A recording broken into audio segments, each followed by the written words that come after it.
আমি যেখানেই যাচ্ছি সেখানে লক্ষ্য করছি যে আইপিটিভি গুলো সংবাদ সংগ্রহ করছে, সংবাদ পরিবেশন করছে। আমাদের গণমাধ্যম নীতিমালা যেটি মন্ত্রিসভায় পাশ হয়েছে সেই অনুযায়ী কোনো আইপিটিভি বা ইউটিউব চ্যানেল সংবাদ পরিবেশন করতে পারে না। সুতরাং এটি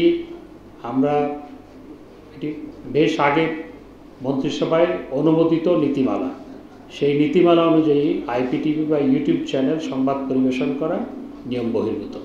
আমি শুধু এটা মনে করিয়ে দিলাম। তো আমরা আজকে বা কালকের মধ্যে, কারণ এটি এত বেশি বেড়ে গেছে, সেজন্য আজকে বা কালকের মধ্যে আমাদের মন্ত্রণালয় থেকে বিজ্ঞপ্তি জারি করা হবে। হয় আজকে হবে, না হয় কালকে হবে।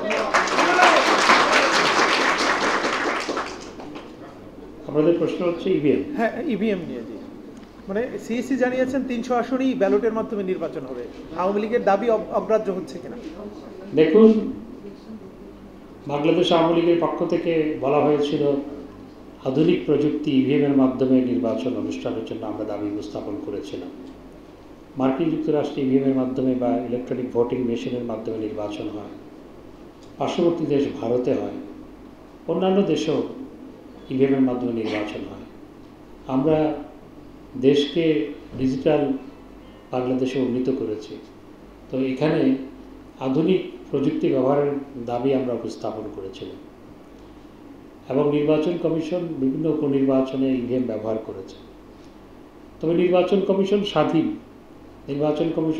নির্বাচন কমিশনেই স্বাধীনভাবে সিদ্ধান্ত গ্রহণ করার এখতিয়ার আছে কি পদ্ধতিতে নির্বাচন হবে কিংবা হবে না, সেই সিদ্ধান্ত নেওয়ার এখতিয়ার নির্বাচন কমিশনের আছে।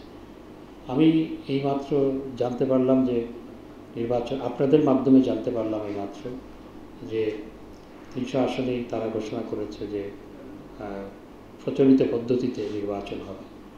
তো এই নিয়ে আমাদের দল আলাপ আলোচনা করে দলীয়ভাবে আমরা আমাদের প্রতিক্রিয়া জানাব। তবে নির্বাচন কমিশন স্বাধীন, নির্বাচন কমিশন স্বাধীনভাবে যে কোনো সিদ্ধান্ত গ্রহণ করতে পারে।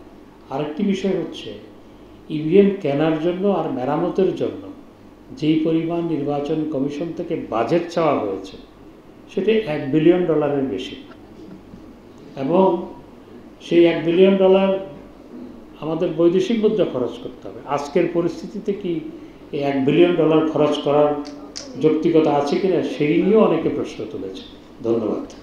সংবাদ, ফিচার ও অনুষ্ঠানের জন্য ভিজিট করুন সংবাদ প্রকাশের ওয়েবসাইট এবং যুক্ত থাকুন ফেসবুক পেজ ও ইউটিউব চ্যানেলের সঙ্গে।